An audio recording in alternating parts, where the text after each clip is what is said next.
தமிழ்நாடு நகராட்சி நிர்வாகத்துறையில் 1933 பதவிகளுக்கு பதவி நியமனத்தில் நடைபெற்ற முறைகேடு சுமார் 1020 கோடி ரூபாயில் அளவுக்கு முறைகேடு நடைபெற்றிருக்கிறதாக அமலாக்கத்துறை ஒரு புகாரை தமிழக டிஜிபிக்கு அனுப்பியிருந்தது. 27/10/2025 கிட்டத்தட்ட 4 மாதங்களுக்கு முன்பாக ஒரு புகார் அனுப்பிச்சிருக்கு. அதாவது PMLA ஆக்ட், நேரு வீட்டில் ரைடு நடத்தும் போது இந்த ஆதாரங்கள் கிடைத்தது அப்படின்னு ஒரு கடிதத்தை அதில் கிடைத்த ஆதாரங்களை தேர்தல் டிஜிபிக்கு அனுப்பியிருந்தது அமலாக்கத்துறை. PMLA ஆக்ட்னு இருக்கு. அந்த அந்த அந்த அந்த அந்த சட்டப்படி 66 பிரிவு 2 அப்படின்னு ஒன்று இருக்குது. அதுபடி ஒரு லாஃபுல் அத்தாரிட்டி, ஒரு ஏஜென்சி இன்னொருத்தருக்கு ஒரு தகவலை கொடுத்தா உடனடியாக வழக்கு பதிவு செய்யணுங்கிறது சட்டம். அந்த சட்டத்தின்படி வழக்கு பதிவு செய்யலை. எனவே அந்த வழக்கை உடனடியாக பதிவு செய்யணும் அப்படின்னு சொல்லி, ஏன்னா நாங்கள் தான் பிரதான எதிர்க்கட்சி, ஒரு மிகப்பெரிய ஊழல் நடைபெற்றிருக்கிறது.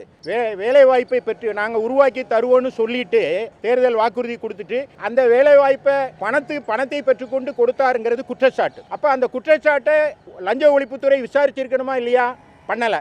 அவ்வாறு செய்யாத போது சட்டமன்றத்தில் பேசலாம், மக்கள் மன்றத்தில் பேசலாம், கடைசியில் நீதிமன்றத்தில் ஒரு நிவாரணம் கேட்டு இதில் நீதியை கொடுங்க அப்படின்னு ஒரு வழக்கை தாக்கல் செய்தேன். இந்த வழக்கு நம்பர் ஆகலை, அதை முதல்ல தள்ளுபடி பண்ணிட்டாங்க, தப்பாக இருக்குன்னெலாம் ஏகடிஎம் பேசினார்கள் திராவிட முன்னேற்ற கழகத்தினர். இப்போ என்ன ஆச்சு அப்படின்னா, அந்த வழக்கு விசாரணைக்கு வந்தபோது இன்பதுரை அதிமுக MP அவர் அரசியல் ஆதாயத்துக்காக இந்த வழக்கை தாக்கல் செய்கிறாருன்னு சொன்னாங்க. ஆனால் நீதிமன்றம் என்ன சொல்லுச்சுன்னா, இந்த வழக்கு விசாரணையின் போது ஒரு தனி மனிதன் நீதிமன்றத்துக்கு வர முடியாத சூழ்நிலை நிலவுகிற ஒரு மாநிலத்தில் அப்புறம் எதிர்க்கட்சியை தவிர ஒரு எம்பியை தவிர வேறு யார் தாக்கல் செய்ய முடியும்? எனவே அந்த விஷயத்தை விட்டுருங்க, இதில் இருக்கிற மெரிட்டை சொல்லுங்கன்னொன்னே தமிழக அரசு தலைமை வழக்கறிஞர் நாங்கள் இதில் பிரிமினரி என்கொயரி, அதாவது முதற்கட்ட விசாரணை நடத்தி வருகிறோம்னு, நான் வழக்கு போட்ட பிறகு தான் முதல் கட்ட விசாரணையே ஆரம்பமாச்சு அப்படின்னு சொன்னாங்க. நாங்கள் சொன்னோம், முதல் கட்ட விசாரணை இந்த வழக்கில் தேவையில்லை. ஏன்னா பிரிமினரி என்கொயரிக்கு 180 days, அதுக்குள்ளே குற்றவாளியெல்லாம் வெளிநாட்டுக்கு தப்பிச்சு போயிடுவான், ஆதாரங்கள்லாம் அழிச்சிருவாங்க.